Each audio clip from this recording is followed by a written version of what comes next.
Hey guys, so today I'm going to talk about something on my mind, a question that's really bothering me.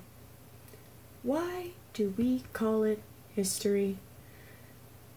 Oh my god, yeah, it really sounds like a dumb question when you say it out loud, but I'm serious. Why are we calling it history? Because history as a word has this connotation of being old and outdated and completely irrelevant to our modern society. For example, if someone brings up something you did 20 years ago, your reply is going to be, well, dude, that's history. You don't need to bring that up anymore. And everybody understands that you called it history.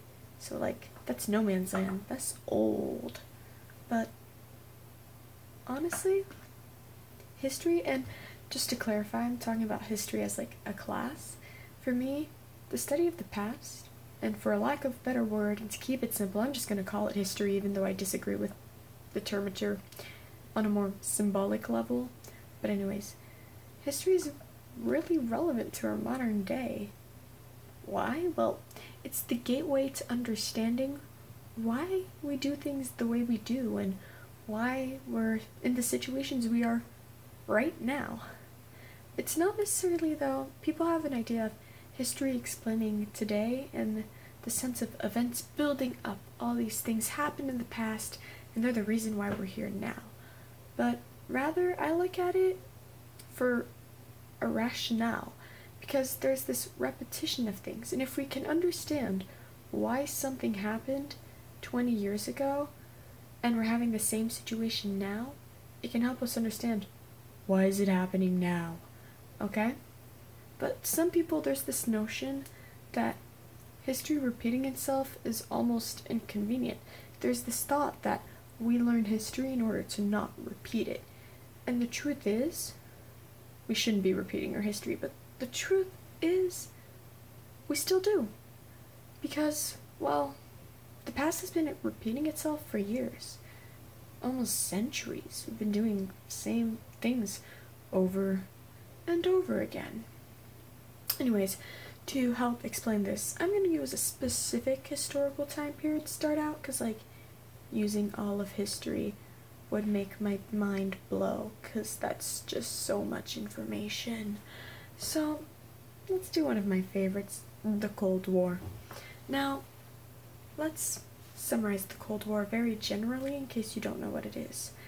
So the US had a huge distrust towards the Soviet Union, because the Soviet Union had a different ideology than the US. Communism versus capitalism. It kind of collides because they're opposite ends of the spectrum. Anyways, the US also thought that the Soviet Union's method of ruling was really oppressive towards the people, and they almost feared those ideas coming over to the United States. And also, the US and the Soviet Union both had the brand new A-bomb, nukes, weapons of mass destruction, and they're both scared that they could use it on each other, fire it at each other, and it turned into a competition of who could have the biggest, baddest, deadliest, most efficient weapon. And overall, that made the countries hate, almost just really not trust each other, because they were both always in firing distance of each other. So, as you're listening, I hope this sounds really familiar to you guys, because,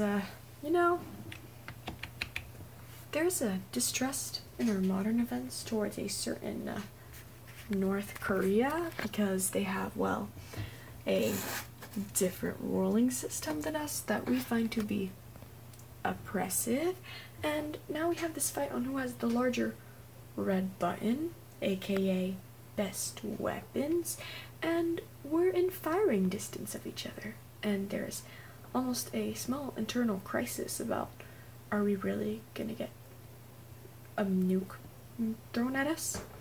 Well, back in the Cold War we thought World War III was gonna happen. We're still talking about World War III happening now, because, well, if you didn't notice before, ta-da, we are still in a Cold War, simply with a new country. Now, you may be thinking, oh cool, history totally repeated itself, but, why is this important to my life? Well, what makes repetition so important is understanding and paying attention to exactly what is being repeated and understanding why it's being repeated in the first place. So, to do this for this scenario, you gotta zoom out of the time period a little and add World War II in there. Now, the repetition in all of this it's a repetition of war.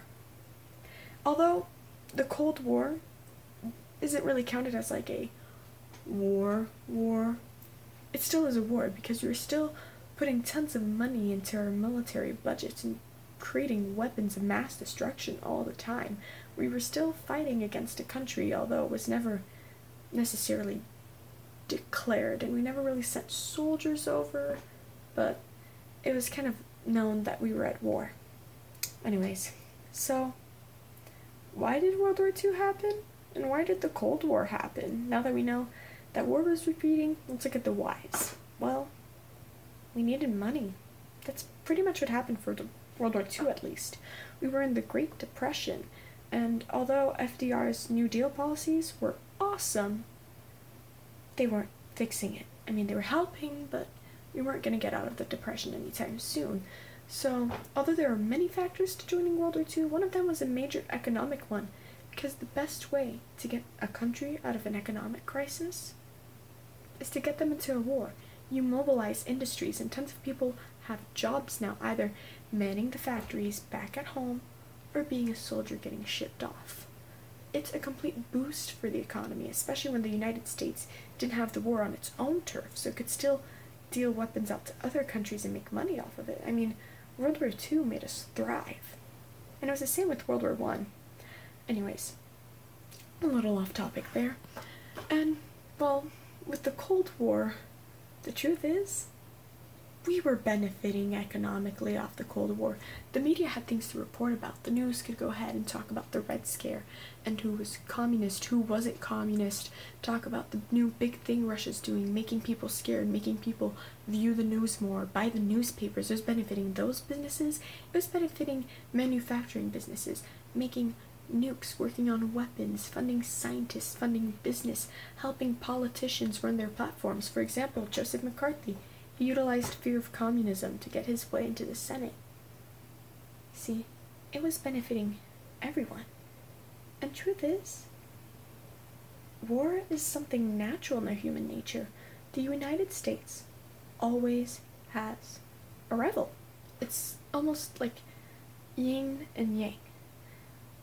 We always need a rival to continue to function, to continue to thrive. We always have to be in a period of war. For example, way back in the American Revolution, our rival was Britain. And then after that, the rival changed to Germany, World War I. Still Germany, World War II. But then it turned to Russia, and we still have a rival now. Except we stopped making it necessarily countries and ideologies. For example, a war on terror. We always need a rival in order to thrive and succeed, because that's just natural.